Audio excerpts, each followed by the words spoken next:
Hello, I'm Kate Driver, naturopath and the perimenopause practitioner.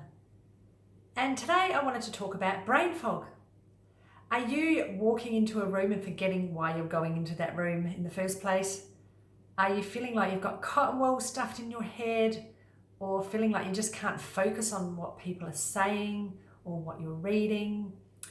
You can't concentrate and you're forgetful, and you just feel like your brain is a ball of fuzz. Brain fog is so common in midlife, and I've dealt with it before myself. And I've helped thousands of women over the years, my clients, with brain fog and looking at the different causes. So what I'm going to do is go through 3 of the biggest causes of brain fog and what you can be looking at doing to make your brain feel clearer and brighter so you can get through your day or evening and live life without this fuzzy head, because it doesn't have to be that way. You should not have to suffer in midlife, in perimenopause or menopause or at any time in your life, because you can resolve these issues. So it's a lot more than hormones. Hormones are part of the picture because they're fluctuating. In perimenopause, they are fluctuating quite a lot and they can be changing all the time. So a lot of the time the estrogen is up and down on a roller coaster. You may already know this. So this can cause you to feel okay 1 minute and terrible the next. But when you're in menopause and post-menopause and the estrogen drops even more and generally does stay low, and the progesterone as well, then you can still get brain fog, but it's there all the time generally, and you know that it's staying. But there's so many other influences as well. So this might be something very basic, but sleep is actually one of the biggest influences on our brain. And because so many people don't sleep well, they either don't get enough sleep, they're not getting enough deep sleep, or they're waking up a lot and not going back to sleep, or they're sleeping at the wrong times. Particularly if you're a shift worker doing night shift, that can be hard, and obviously it can upset the whole circadian rhythm. This will definitely affect the brain and the way the brain and the body detoxifies. But we need to get into deep sleep so it helps our brain restore itself and the rest of our body as well, and all the other cells. But our lymphatic system, which is our brain's way of cleaning itself, is active at night time when you're in that deep sleep. So we actually do need to get into that deep sleep so our brain can wash itself and clear itself, and you feel clear the next day, and obviously get a good amount of sleep as well. So it uses up a lot of energy. So we're looking at the mitochondria, the energy centers of your brain, or your cells, of your cells which are in your brain, working efficiently, and we need to actually sleep to help these mitochondria restore as well in every organ of our body. So our sleep is the most important. Now, what I find with a lot of the women I've worked with over the years, a lot of my clients, and I've noticed it with myself in the past as well, is how the thyroid gland and how a sluggish thyroid gland can influence your brain function, because it slows down everything in your body when you have an underactive thyroid. And it can be just subclinical. It can be slightly underactive where doctors haven't picked it up, or any other practitioners, because it's not showing up as a full-blown in a blood test yet you have the symptoms of a slow thyroid, which can be, lack of focus and concentration and brain fog, and feeling like you're putting on weight no matter what you do. You might feel fatigued all the time. You might not be sleeping. And then there's some other symptoms that not everybody gets, but it can be things like dry skin, higher cholesterol, constipation, digestive issues, anxiety, depression, and the list can go on. So with an underactive thyroid, even if, like I said, if you do know you've got one, well, that's actually a definite then that you could suffer brain fog. But if you don't know that you've got one and you've got some of these symptoms, then you might want to investigate whether it is in that subclinical stage where it doesn't really show that out of range in your blood tests, or the doctors aren't actually testing your thyroid efficiently. It may be that they're only testing TSH or thyroid stimulating hormone. So you really need to look at having your free T3 and your free T4, and particularly your antibodies as well, tested, because it's so common if there is an underactive thyroid that antibodies are involved. So otherwise, you know, a practitioner like myself, I'm a naturopath. I actually get women to do home tests. So my clients, when I'm suspicious, will do home tests as well as get a thorough blood test as well. So the thyroid needs some support to get our body feeling better and our circulation better, and particularly that circulation to our brain.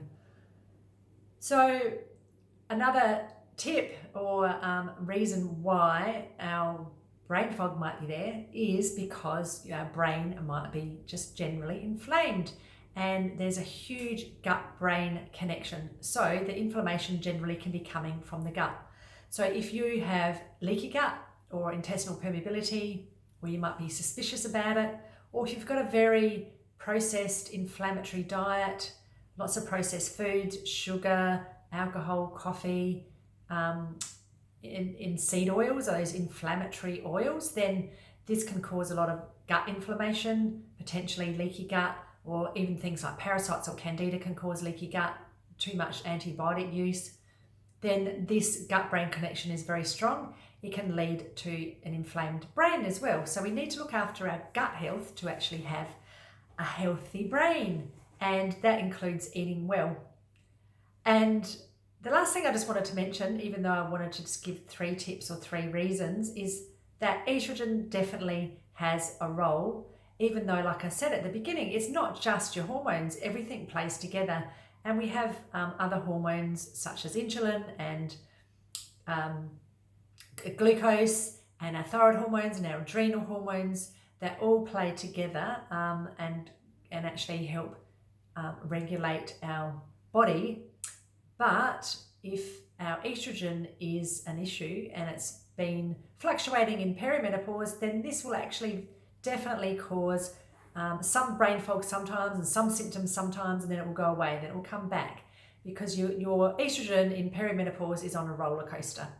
Then when you get to menopause and postmenopause, you'll find that the estrogen just slowly declines even more, and it's a bit more stable, but it's dropping, and so is your progesterone, and your progesterone usually starts dropping in perimenopause anyway. And both of these were controlling inflammation, so inflammation can go up. That can, like I said, cause an inflamed brain as well. But the estrogen also helps regulate your neurotransmitters like dopamine and serotonin. So if they're influenced and if they drop as well, then you will find that you might get lower mood, the brain fog, lower motivation, and your sleep is affected, because the serotonin is actually a precursor to your melatonin, which is your sleep hormone. So estrogen definitely plays a part there. So what I would like to share is 3 tips that you can use straight away so you can start reducing your brain fog. And the first one is obvious. It's getting a really good sleep. Try and get into a deep sleep and sleep 7 to 8 hours a night. Don't try and skip on sleep. Don't stay up too late. And if you're a shift worker, well, I know there's nothing you can do about that. If you need to do shift work for your work to earn money, then that is what some people have to do. But getting a good sleep is really important. And if you've missed my sleep guide, then I have a free sleep guide. If you need some help there, you can comment below sleep and I will send you the guide or give you the link in the comments, and you can get a better sleep. So that's one part of healing your brain fog. And then following an anti-inflammatory diet, so reducing all the foods that I was talking about before, processed foods, sugar, caffeine, alcohol, any of those inflammatory oils, which are usually seed oils or vegetable oils that cause inflammation, then this is a good start to helping with your gut health as well, and adding some foods that actually feed the good microbes, which is all the phytonutrients in your fruits and vegetables and nuts and seeds, but also fermented foods can help as well, that feed those good microbes in your gut. And along with diet is actually keeping your blood sugar levels stable, so your energy is stable, and so your mood is stable, and so you your brain is also stable throughout the day, and you don't get those slumps of energy and the brain fog or brain fatigue. So try and eat protein at every meal. That's one of the best things you can do to stabilize your blood sugar levels. A good quality protein if you're a carnivore, or you're looking at nuts and seeds and legumes if you're not. And I generally would say about a palm size of protein at every meal to keep your blood sugar levels stable. And then finally, just one of the biggest tips that everybody should be doing is some movement or exercise every day to improve your circulation and that oxygenation to your brain. That is such an important thing to do and not to skimp on. If you're busy and if you've got brain fog, then you do need to do this. And it's not just benefiting the brain fog, but your cardiovascular system, your hormones, your weight, your whole metabolism, and the mitochondria, which are the energy centers of your cells and every organ of your body. You need to be helping stimulate those as well. So get some movement into your day, something you enjoy, absolutely, and then you will feel better all the way around with your health, and and the brain fog should start to reduce. If you'd like to know more though, I've got loads more tips and reasons why you might be having brain fog or fatigue or low energy, if you're having problems with sleep and you just feel like you're exhausted in midlife, in perimenopause or menopause, then I will be running my free 5-day workshop, the Midlife Fatigue Fix, very soon, and I will put the link below. So I'd love you to join. It's free. I'll be running it live for 5 nights in Australian Central Standard Time. Sorry, we've just changed from daylight savings. I will be doing it in the evening next week. If you can't join live, there is a VIP version, but if you can join live, then you get to see that for free. That'd be great. I'd love to see you there. If not, I hope you have less brain fog, good energy, a good sleep, and I wish you all the best with your health. And if you haven't subscribed, please do, and I will see you on the next video. Thank you. Bye.